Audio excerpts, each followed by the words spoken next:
फेरों में आपको पति पत्नी बनाया जाता है, लेकिन जीवन साथी बनना आपके खुद के हाथ में होता है। और परमात्मा ने ऐसी रहम नजर की कि हम पति पत्नी बने, और फिर ऐसा एक ऐसा सिस्टम आया कि उसके अंदर हम पति पत्नी से आगे निकल के हम जीवन साथी बने, एक दूसरे को समझे।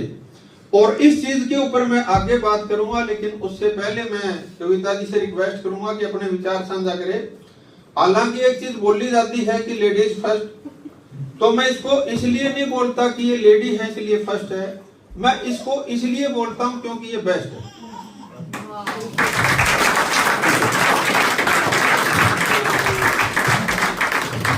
नमस्कार। नमस्कार। नहीं अभी तो लग रहा है भूख लगी है सबको। अच्छा जी, ये भी काम कर दिया। नमस्कार। नमस्कार। एक बार और जोर से नमस्कार। नहीं पुनिया सामने और मेरे अंदर भेदभाव रखते हो। आप भी रखते हो, आप भी उतना जोर लगा के बोलो जैसे। अरे खांसी हो रखी है नहीं तो। नमस्कार।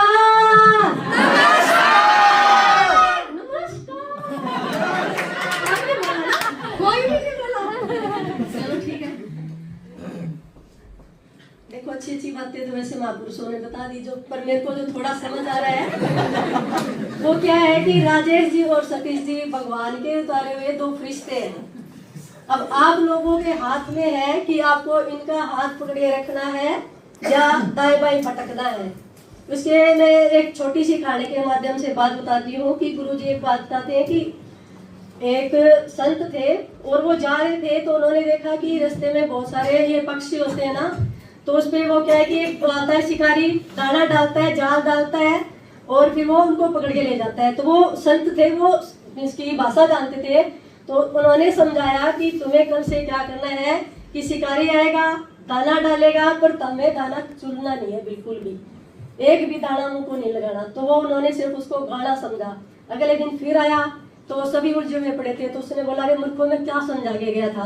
बोले आप ये कह के गए थे कि शिकारी आएगा, दाना डालेगा, दाना चुनना नहीं। तो हमने तो दाना चुन लिया।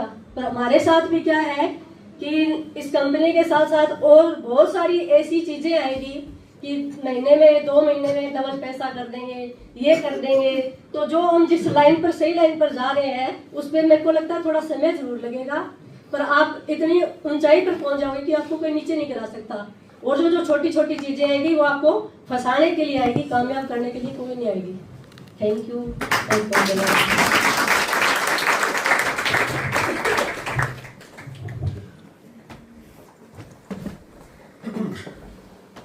दोस्तों अभी संडे का दिन है, और संडे के दिन अगर आप सब लोग मतलब मेरे ख्याल में तकरीबन हमें 3 घंटे से ज्यादा समय भी हो चुका है, और उसके बावजूद भी अगर आप हाउस पैक में बैठे हैं, कोई बंदा यहाँ से मेरे को लग नहीं रहा भी कोई यहाँ से गया है, तो ये तो पक्की बात है कि आप लोग सक्सेसफुल होना चाहते हो। लेकिन हमारे सामने एक स्थिति आती है कि जब हम बड़े हो रहे होते हैं तो हमारे ही परिवार के लोग ये बोल देते हैं भी जब आप पहले क्या हम ख्वाब नहीं बताते, अभी आप अपना बचपना याद करोगे, जिसके साथ छोटे बच्चे हैं कभी वो सस्ती चीज पे हाथ रखते हैं? कौन सी चीज पे रखते हैं? महंगी चीज पे। और अब हमको फिर कहानियां सुनाते हैं, यहाँ पे ऐसा है, यहाँ पे ऐसा है, ये वैसा है, ये वैसा है। ऐसा होता है नहीं होता? होता है। अब क्या है कि जब वो माँ बाप कहानी सुनाते हैं तो खुश होकर सुनाते हैं, मजबूरी में सुनाते हैं? मेरे को समझ नहीं आया। किसमें सुनाते हैं? मजबूरी में। और वो मजबूरी क्या होती है? पैसा नहीं है। नहीं वो हो तो सही, लेकिन वो कम होता है। ऐसा ही होता है ना? Yes sir. अब वो थोड़ा बड़ा होता है तो वो बच्चा ये कहने की हिम्मत जुटाता है मुश्किल से कि मैं करूंगा। हर बच्चे ने